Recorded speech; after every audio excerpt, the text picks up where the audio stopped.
Hello everyone, स्वागत है आपका मेरे नए ब्लॉग में।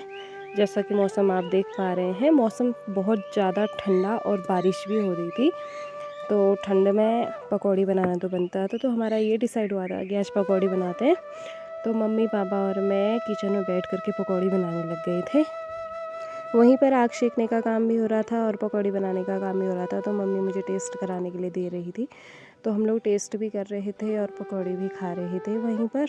तो पापा ने पकौड़ी का जो मिक्सचर होता है उसको मिक्स किया है और फिर मैं धीरे धीरे कढ़ाई पे डाल भी रही थी। तो पकौड़ी बन भी रही थी, हम लोग टेस्ट भी कर रहे थे, क्योंकि फिर अगला प्लान था चाय बनाने का। तो चाय और पकौड़ी, और ठंड के मौसम में खाने का तो मज़ा ही कुछ और है।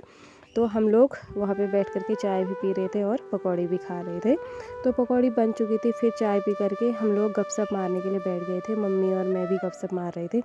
तो चाय भी पी और गपशप भी मारते मारते काफ़ी समय हो गया था वहीं पे बैठे बैठे, क्योंकि बाहर कोई काम नहीं कर सकते हैं क्योंकि मौसम बहुत ठंडा हुआ था। तो ठंड के मौसम में वहीं पे थोड़ी देर बैठ करके फिर हम लोग चले गए थे बाहर। तो पापा वहाँ पर जो भी पेड़ थे उनकी लोपिंग कर रहे थे, क्योंकि अभी तक पत्ते और फूल नहीं आए हुए थे। तो वहाँ पे सेब का पेड़ था, तो उसकी लोपिंग की। और फिर थोड़ी देर बाद हल्की फुल्की बादल छंट गए थे, तो धूप आ गई थी। तो आप देख पा रहे हैं, मैं दिखा रही हूँ आप लोगों को। तो वहाँ पे धूप आ गई थी, तो वहाँ पे बैठे हुए थे। और ये रही बड़ी, वहाँ पे हमारा एक छोटा सा बाबू आ गया था। तो फिर मम्मी ने बोला कि गाय को पानी देना है तो पानी लेके जाओ। तो मैं पानी लेके जा रही हूँ और पीछे से हमारा बिल्लू आया है और मौसम थोड़ा थोड़ा खुल रहा है।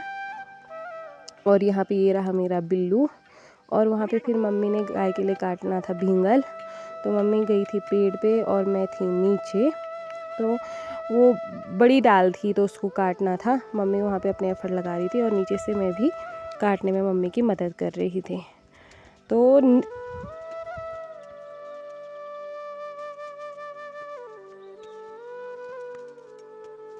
भींगल काटते काटते फिर वहाँ पे हमारी एक दीदी थी, वो आ गई हैं। फिर उनसे मैंने थोड़ी देर गपशप की, तो बातचीत हो रही थी। वो कह रही थी कि मैं वहाँ जा रही हूँ, तो फिर वहाँ चली गई थी और हम लोग भींगल काटने में ही थे। और मम्मी को पेड़ में ज़्यादा समय लग गया था, तो फिर मैंने नीचे से इकट्ठा कर लिया था उसको। और सारा इकट्ठा करने के बाद मम्मी ने उसको बांध दिया था। और मम्मी ने फिर ऊपर से और भींगल काट करके नीचे डाल दिया था। तो फिर मैंने उसको भी काटना था। इतना होते करते फिर हो गई थी शाम। आज के लिए इतना ही, मिलते हैं नेक्स्ट ब्लॉग में। Bye bye.